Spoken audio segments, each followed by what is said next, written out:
नमस्कार, मेरा नाम ग्रीष्मा है और मेरे YouTube चैनल में आप सबका बहुत बहुत स्वागत है।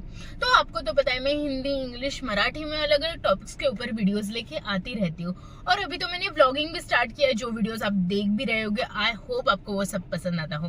तो आज का हमारा टॉपिक बहुत ही ज्यादा इंटरेस्टिंग होने वाला है, क्योंकि आपको बचपन से हमेशा लोग बोलते रहेंगे कि एटलीस्ट आपको 10 मिनट ध्यान करना चाहिए, मेडिटेट करना चाहिए, एटलीस्ट माइंडफुलनेस में रहना चाहिए, एटलीस्ट 15 मिनट आपका पूरे दिन में कुछ टाइम अपने लिए बिताना चाहिए, ध्यान लगाकर बैठना चाहिए।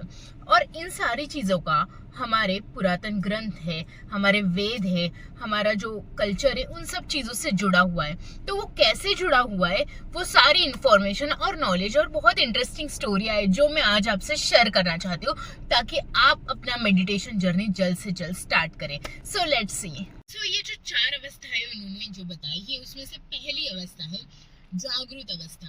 तो जागृत अवस्था क्या है? जागृत अवस्था मतलब फिजिकल मूवमेंट, जो हम खा रहे, पी रहे, चल रहे, दौड़ रहे, गाड़ी चला रहे, जो भी चीज हम हमारे होशो आवाज में कर रहे, जहाँ पे हमारी बॉडी और हमारा ब्रेन दोनों कोऑर्डिनेट कर रहा है, वो है जागृत अवस्था। मतलब हम जग के, मतलब जो वर्ड है लिटरल अगर हम लेने के लिए गए तो फिर हम जो जग रहे, तो जो भी चीज कर रहे हैं वो है जागृत अवस्था। तो ये है हमारी पहली अवस्था। सेकंड है स्वप्न अवस्था। आपको पता चल ही गया होगा नाम से कि स्वप्न अवस्था मतलब क्या है। जब हम सो रहे हैं पर हमें सपने आ रहे हैं, वो है स्वप्न अवस्था। ऐसे कहते हैं कि ये सबसे वर्स्ट अवस्था है, क्योंकि यहाँ पे हमारी बॉडी रिलैक्स कर रही है पर हमारा ब्रेन कंटिन्यू चालू है। ठीक है, मतलब हमें सपना आ रहा है, इसका मतलब हमारा ब्रेन कंटिन्यू वर्क कर रहा है, हमारा सबकॉन्शियस माइंड हमें कुछ ना कुछ दिखाता रहता है। इसके लिए बहुत लोग बोलते हैं कि सपना आना बहुत अच्छी चीज नहीं है, हमें सपने नहीं आने चाहिए। हम जब सो रहे तो हमें सपने नहीं आने चाहिए, ऐसे बहुत लोग बोलते हैं। इसका यही रीजन है क्योंकि स्वप्न अवस्था में हमारी बॉडी अगर रिलैक्स कर रही है बट हमारा माइंड कंटिन्यू चल रहा है, तो माइंड को आराम नहीं मिल रहा है। तो ये है सेकेंड अवस्था, स्वप्न अवस्था। थर्ड है निद्रा अवस्था। निद्रा अवस्था मतलब हम सो रहे हैं, हमारा माइंड भी नहीं चल रहा है, हमारी बॉडी भी नहीं चल रही है, दोनों रेस्ट कर रहे हैं। पर कैसा होता है ना कि निद्रावस्था और स्वप्न अवस्था में यही डिफरेंस है। स्वप्न अवस्था में हमारी बॉडी रिलैक्स कर रही है, आराम कर रही है, पर हमारा ब्रेन कंटिन्यू चल रहा है। और निद्रावस्था में हमारा ब्रेन नहीं चल रहा है, हमारे माइंड और बॉडी दोनों रेस्ट ले रहे हैं, पर ये हमारे कंट्रोल में नहीं है। सपने आना, नहीं आना, ये सारी चीजें हमारे कंट्रोल में नहीं होती, पर ये बेस्ट अवस्था है, बट ये कंट्रोलेबल नहीं है। तो चौथी जो मैं आपको अवस्था बताने वाली हूँ, जो हमारे कंट्रोल में भी हो और जहाँ पे हमारे ब्रेन को और बॉडी को दोनों को रेस्ट मिल सकता है। तो लेट्स सी फोर्थ अवस्था। तो फोर्थ अवस्था जो सबसे बेस्ट मानी जाती है, वो सबके लिए बहुत ज्यादा उपयोगी है, वो है तुरिया अवस्था। यस, तो कैसे होता है ना कि हम जब सोते रहते हैं तब हमारे माइंड भी रेस्ट कर रहा है, बॉडी भी रेस्ट कर रही है, बट हमें जब सपने आते हैं जो हमारे कंट्रोल में नहीं है, तब हमारा माइंड रेस्ट नहीं कर पाता है। बट तुरिया अवस्था मतलब मेडिटेशन।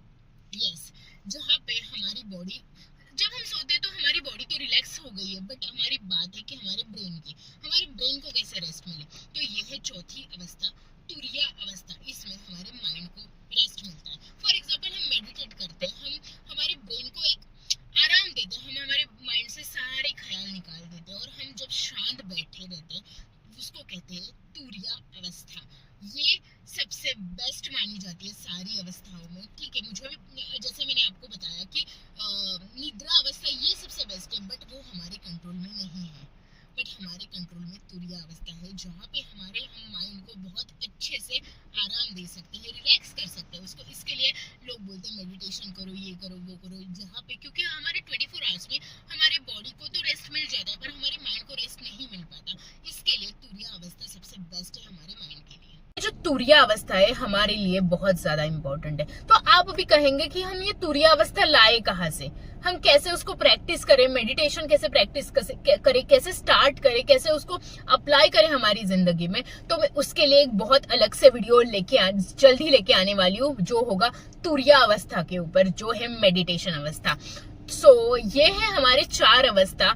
फिर से मैं आपको एक रिपीट कर देती हूँ, जागृत अवस्था, निद्रावस्था, स्वप्नावस्था और तुर्यावस्था। तो इन सारी चारों में निद्रा अवस्था सबसे बेस्ट है, बट वो हमारे कंट्रोल में नहीं है क्योंकि सपने आना ना आना हमारे कंट्रोल में नहीं होता। तो उसके बाद जो आती है, जो सबसे बेस्ट मानी जाती है, वो है तुर्या अवस्था। उसके ऊपर मैं जल्दी डिटेल में वीडियो लेके आने वाली हूँ।